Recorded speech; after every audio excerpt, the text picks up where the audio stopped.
Assalamualaikum warahmatullahi wabarakatuh. Saya Yulia Revi Damayanti, perwakilan dari kelompok 5, akan mempresentasikan tentang manajemen kredit bank.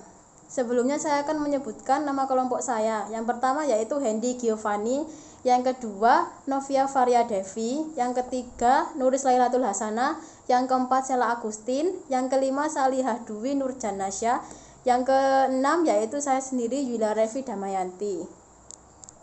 Selanjutnya saya akan membacakan tentang apa itu manajemen kredit dan jenisnya. Kredit dalam artian luas adalah kepercayaan, sedangkan kredit dalam bahasa Latin berarti creder, yang berarti percaya. Maksud dari percaya bagi si pemberi kredit adalah ia percaya kepada si penerima kredit bahwa kredit yang disalurkan pasti akan dikembalikan sesuai perjanjian. Sedangkan bagi si penerima kredit merupakan penerimaan kepercayaan sehingga mempunyai kewajiban untuk membayar sesuai jangka waktu. Yang selanjutnya adalah jenis-jenis kredit. Yang pertama ada kredit investasi. Kredit investasi yaitu kredit yang diberikan untuk penggandaan barang modal maupun jasa yang dimaksudkan untuk menghasilkan suatu barang atau jasa bagi usaha yang bersangkutan. Dan yang kedua ada kredit produktif. Kredit yang digunakan untuk peningkatan usaha atau produksi atau investasi. Yang ketiga ada kredit konsumtif, adalah kredit yang digunakan untuk konsumsi secara pribadi. Yang keempat ada kredit pelanggan. Kredit pelanggan yaitu kredit yang digunakan untuk perdagangan, biasanya untuk membeli barang dagang yang pembayarannya diharapkan dari hasil penjualan barang dagangan tersebut. Yang selanjutnya prinsip manajemen kredit perbankan dikenal dengan konsep 5C, yaitu yang pertama karakter.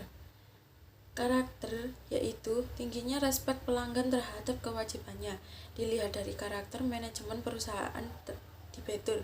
Yang kedua kapasiti, kemampuan pelanggan membayar kewajiban berdasarkan aspek likuiditas dan proyeksi aliran kas. Yang ketiga ada kapital, posisi keuangan perusahaan yang ditunjukkan oleh rasio keuangan dan besarnya modal sendiri. Yang keempat ada kolateral, yaitu aset milik pelanggan yang dijadikan jaminan seperti surat berharga. Yang kelima yaitu condition, kondisi ekonomi secara umum, yaitu mempengaruhi kewajiban ekonomi perusahaan. Ini saya akan menjelaskan tentang 3 jaminan kredit. Yang pertama yaitu jaminan benda berwujud.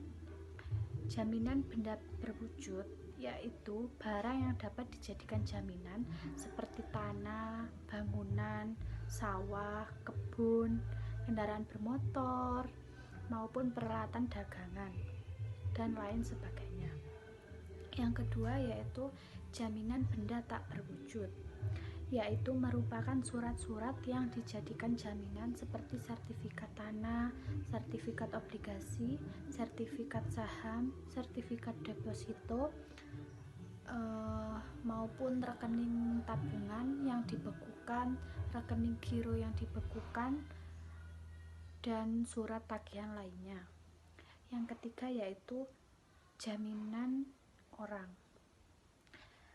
yaitu jaminan yang diberikan oleh seseorang, dan apabila kredit tersebut macet, maka orang memberikan jaminan itulah yang menanggung resikonya. Yang selanjutnya yaitu macam-macam atau jenis-jenis kredit diklasifikasikan antara lain sebagai berikut. Yang pertama, macam-macam kredit berdasarkan kelembagaan. Yang kedua, macam-macam kredit berdasarkan jangka waktu. Yang ketiga, macam-macam kredit berdasarkan tujuan atau penggunaannya. Yang keempat, macam-macam kredit berdasarkan jaminan. Yang kelima, macam-macam kredit berdasarkan macamnya. Yang keenam, macam-macam kredit berdasarkan sektor perekonomiannya. Yang ketujuh, macam-macam kredit berdasarkan penarikan dan pelunasan. Dan yang terakhir, macam-macam kredit berdasarkan cara pemakaiannya. Dan yang selanjutnya yaitu unsur-unsur yang terdapat dalam pemberian pada fasilitas kredit adalah sebagai berikut. Yang pertama yaitu kreditor. Kreditor merupakan pihak yang memberikan kredit atau pinjaman kepada pihak lain yang mendapat pinjaman. Pihak tersebut bisa perorangan atau badan usaha. Bank yang memberikan kredit kepada pihak peminjaman merupakan kreditor. Yang kedua yaitu debitur. Debitur merupakan pihak yang membutuhkan dana atau pihak yang mendapat pinjaman dari pihak lain. Yang ketiga, kepercayaan. Keyakinan adalah suatu keyakinan terhadap pemberi kredit untuk diberikan benar-benar diterima kembali di masa yang akan datang sesuai dalam jangka waktu kredit. Bank memberikan kepercayaan atas dasar melandasi mengapa suatu kredit dapat berani dikucurkan. Yang keempat yaitu kesepakatan. Kesepakatan dalam suatu perjanjian yang setiap pihak atau si pemberi kredit kepada si penerima kredit menandatangani hak dan kewajibannya masing-masing. Kesepakatan berada dalam suatu akad kredit dan ditandatangani oleh kedua belah pihak sebelum kredit dikucurkan. Yang terakhir, prestasi. Prestasi merupakan objek yang berupa bunga atau imbalan yang telah disepakati oleh bank dan nasabah debitur. Dan yang selanjutnya akan dijelaskan oleh Dwi Nurjanasya. Kan beberapa manfaat kredit. Yang pertama yaitu manfaat kredit bagi debitur. 1. Untuk meningkatkan usaha dengan pengadaan sejumlah sektor produksi. 2. Kredit bank relatif mudah didapatkan apabila usaha debitur diterima untuk dilayani. 3. Untuk memudahkan calon debitur memilih bank sesuai dengan usahanya. 4. Dalam rahasia keuangan debitur terlindungi dan aman. Selanjutnya ada manfaat kredit bagi bank. Yang pertama, untuk mempertahankan dan mengembangkan usaha bank. Yang kedua, untuk membantu memasarkan produk atau jasa perbankan yang lainnya. Yang ketiga, untuk mendapatkan pendapatan bunga dari debitur.